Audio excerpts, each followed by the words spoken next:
Coming up on Starting Line. This is the first time I can remember the Minnesota House of Representatives moving forward gun violence prevention legislation. These bills are directed towards already law-abiding citizens. The debate over potential gun control legislation is on, as two bills that would make it difficult for some Minnesotans to possess firearms were approved last week by the House Public Safety Division. We take a look at both sides of the issue on this week's Starting Line.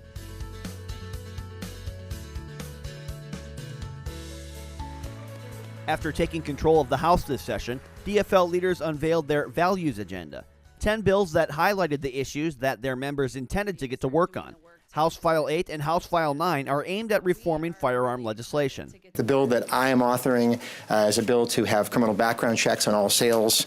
Minnesotans deserve to be safe at school, at work, and in the community. This proposal would help law enforcement and family members keep weapons out of the hands, keep guns out of the hands of people who are dangerous to themselves or to others. While some praise the idea, others feel these proposals could be a backdoor way of denying access to firearms. Let's start with House File 8. It's a proposal from Representative Dave Pinto, a St. Paul DFLer, that would, in part, require the state to conduct background checks for most private firearm transfers.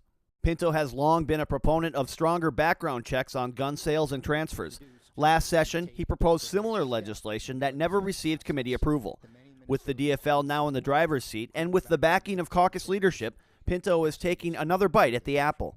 What we know is that we can make a difference in reducing the number of people who are dangerous, who are in possession of firearms. We'll reduce to zero. No one measure will do that, but absolutely can make a difference. And we've seen that in the more than 20 states that in fact have criminal background checks. They have lower rates of gun death from a variety of sources, et cetera. So this change can make a difference. People came out in droves for last week's House Public Safety and Criminal Justice Reform Finance and Policy Division hearing on House File 8. Both in support.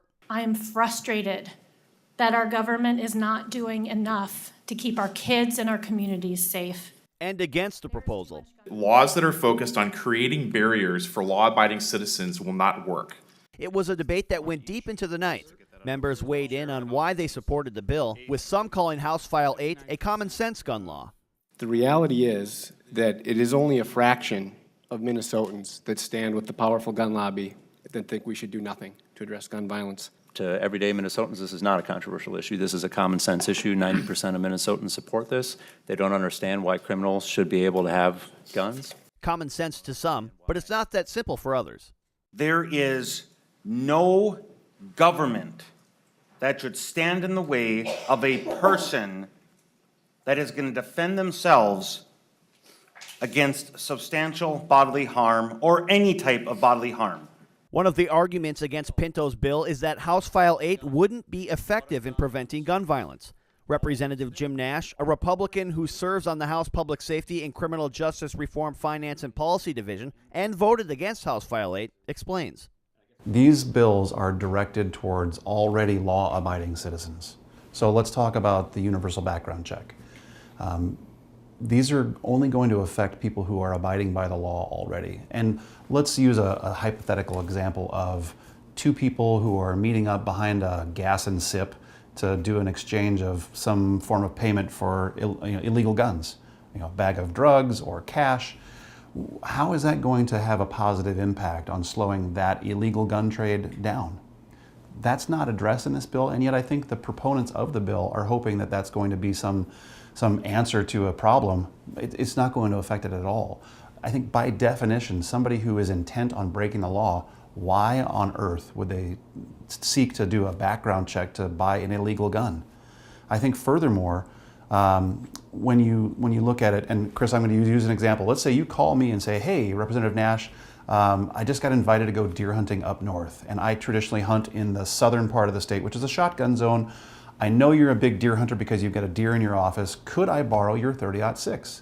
And if I know you well enough to know that you're not a prohibited person today, I can just loan you my gun. But in this new proposal, what we're seeing is that you will have to, one, get a permit to purchase at least 7 days, if not longer, in advance of coming to me to borrow my gun. We would then have to go and have a background check done for you. So then you could go hunting, and let's say you go to deer camp for a week. When you come back, we have to do another background check on me to return my gun to me. That's very expensive. It's going to tie up law enforcement who are the ones that would have to do the background check. Or if you go to a sporting goods store to do that background check, the bill doesn't talk about how that gets paid for. So again, you're hampering people who are already abiding by the law, and you've got some real gotcha moments in this bill, and I just think that it's poorly thought out. Representative Ruth Richardson sponsors the other gun bill that has received plenty of attention.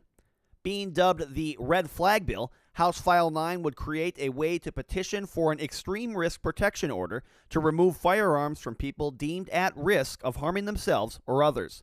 The primary issue that we're concerned about is suicide. So if someone is at risk of suicide or making threats of self-harm, that would be an example of something that would rise to that level. And we really see this bill as a tool to really address suicide prevention as well. If you're thinking about someone who might be a danger to other people, the bill actually lays out sort of evidence that judges can look at to make a determination whether someone would be considered a danger, and that could include things like making threats. It could include posts on social media like Facebook or Twitter that would really rise to a level of making a threat against someone as well. Judges will also consider things like histories of domestic violence as consideration, and also maybe a history of violence in general. Ultimately, both House File 8 and House File 9 were approved by the House Public Safety and Criminal Justice Reform Finance and Policy Division on party line votes. So is there any common ground that can be found between DFLers and Republicans on potential firearm legislation reform? The common ground isn't in restricting gun ownership or creating what these gotcha bills do. It's in addressing the needs of people in the mental health aspect. Because quite honestly, you don't have to use a gun to commit violence. You could use a knife or a baseball bat or a hammer, and all those statistics are also broken out in how are violent crimes committed. Blunt objects is a very high amount of deaths that are created with blunt objects. So it's not the tool, it's the behavior behind the tool. Time will tell as to what happens with these gun bills, but you can count on House Public Information Services to update you on their progress. For more information on House File 8 or House File 9, visit the House website, www.house.mn. Thanks for watching The Starting Line.